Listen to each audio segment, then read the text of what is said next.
Hello, fellow Americans. This is Mr. Steffler. I'm coming to you from room 111, and I'm here to read section 2 of the chapter. And the chapter that I'm reading is about American art and literature. I should say American literature and art. The main idea: inspired by nature and democratic ideals, writers and artists produce some of America's greatest works. Why it matters now. 19th century writers such as Hawthorne and Thoreau laid the foundation for American literature. Our names and terms are Romanticism, Hudson River School, Transcendentalism, and Civil Disobedience. Your assignment for this chapter is to go to the end of the section and do the section assessment.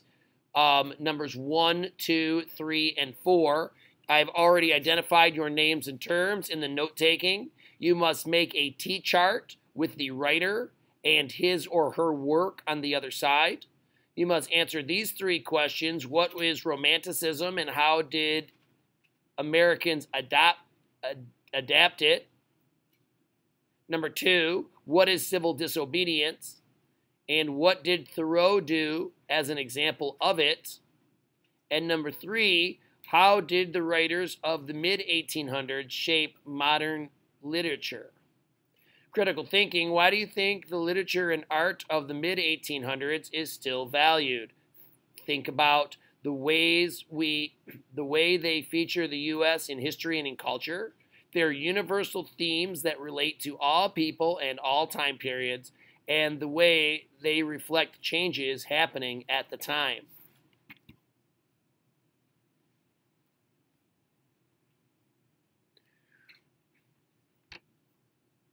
One American Story. As a young man, Washington Irving published articles that made fun of society in the early 1800s.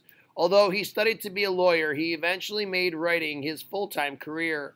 Irving wrote some of the first stories to describe America. For example, Rip Van Winkle tells a story of a man in New York State. Rip wakes up after a 20-year nap to find everything has changed.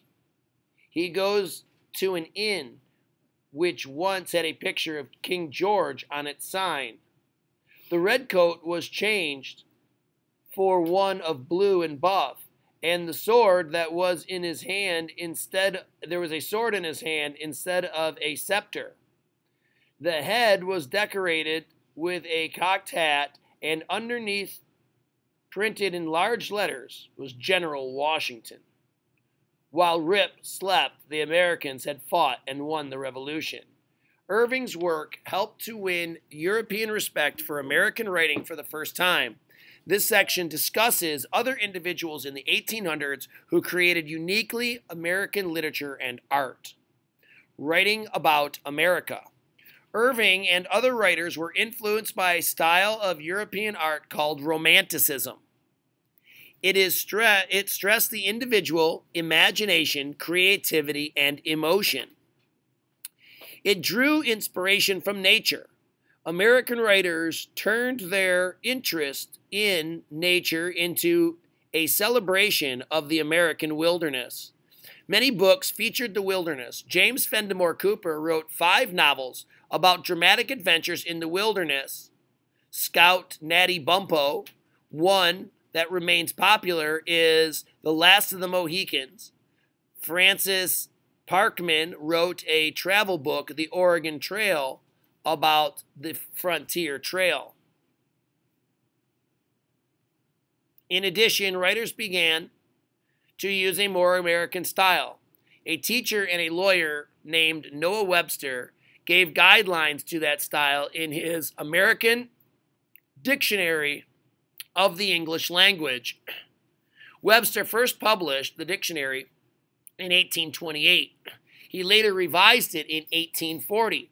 The dictionary gave American, not British, spellings and included American slang.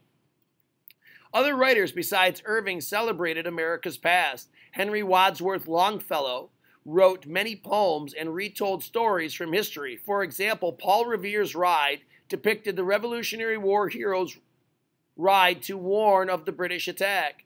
Generations of students have memorized the lines of this poem, such as "One if by land and two if by sea, and on the opposite shore I'll be." Creating American art. Influenced by Romanticism, American painters also focused on nature.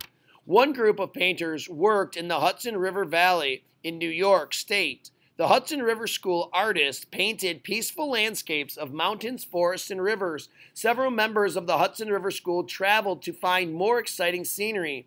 For example, Albert Birkenstadt took several trips to America's mountains in the West. He produced large paintings that convey majesty of the American landscape.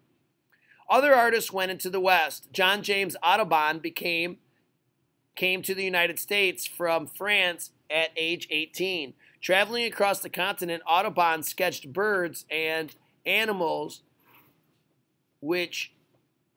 of his adopted country.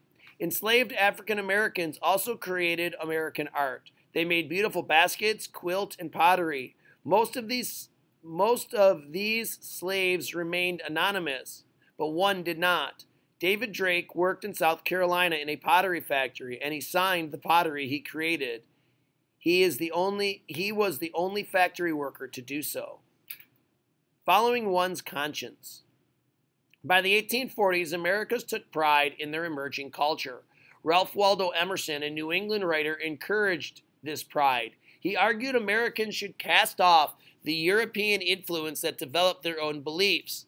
His advice was to learn about life from self-examination and from nature as well as books. Emerson's student Henry David Thoreau followed this advice. In 1845, Thoreau moved to a small cabin he had built by Walden Pond near the town of Concord, Massachusetts. Thoreau furnished it with only a bed, table, desk, and 3 chairs. He wrote about life in the woods in Walden. Thoreau said that people should live by their own individual standards, voices from the past. If a man does not keep pace with his companions, perhaps it's because he hears a different drummer. Let him step to the music which he hears, however measured or far away. Emerson and Thoreau belonged to a group of thinkers with a new philosophy called Transcendentalism. It was a thought that the spiritual world is more important than the physical world. It also taught that people can find the truth within themselves through a feeling and intuition. Because Thoreau believed in the importance of the individual conscience, he urged people to not obey laws that they considered unjust. Instead of protesting with violence, they should peacefully refuse to obey the laws. This form of protest is known as civil disobedience. For example, Thoreau did not want to support the U.S. government, which allowed slavery and fought a war with Mexico. Instead of paying the taxes that helped finance the war, Thoreau went to jail. Another author, New England author, transcendentalist Margaret Fuller, also called for change. In her magazine, The Dial, and in her book, Women of the 19th Century, Fuller argued for full women's rights. Connections to literature, civil disobedience. In the essay Civil Disobedience, Thoreau wrote that under a government which imprisons any unjustly, the true place for the just man is also in prison. Thoreau did land in prison, and when he refused to pay his taxes. According to legend, Emerson visited Thoreau in jail and asked, "Why are you here?" Thoreau replied, "Why are you not here?" In the 20th century, Mahatma Gandhi of India and Martin Luther King of the United States both used civil disobedience to help fight injustice. Exploring the human heart. Like Thoreau, other writers broke with tradition. In 1855, poet Walt Whitman published Leaves of Grass, a book that changed American poetry. His bold, unrhymed poems praised ordinary people. Emily Dickinson lived in her family's home almost her entire life. She wrote poems on small pieces of paper and then sewed them into booklets. Her subjects included God, nature, love, and death.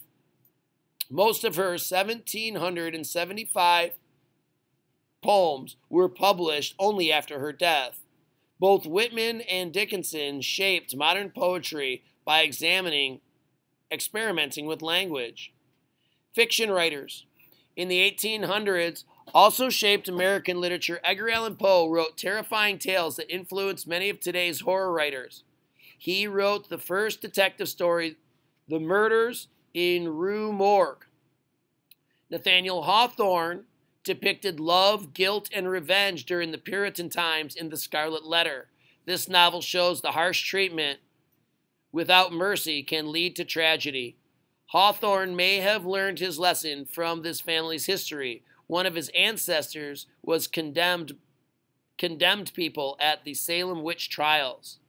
Herman Melville won fame by writing thrilling novels about his experiences as a sailor. In 1851, Melville published his masterpiece, Moby Dick, a novel that tells about a man's destructive desire to kill a white whale.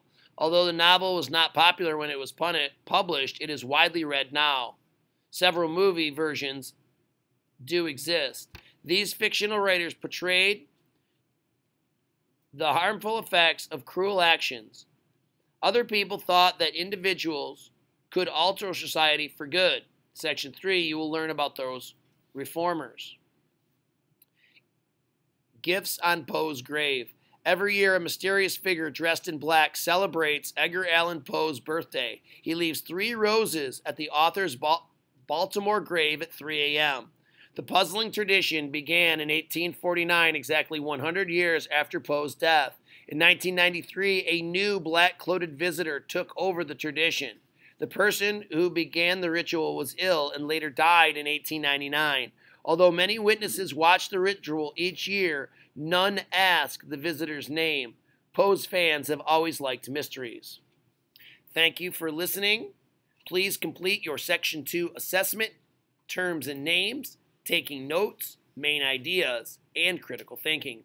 God bless you, and God bless America.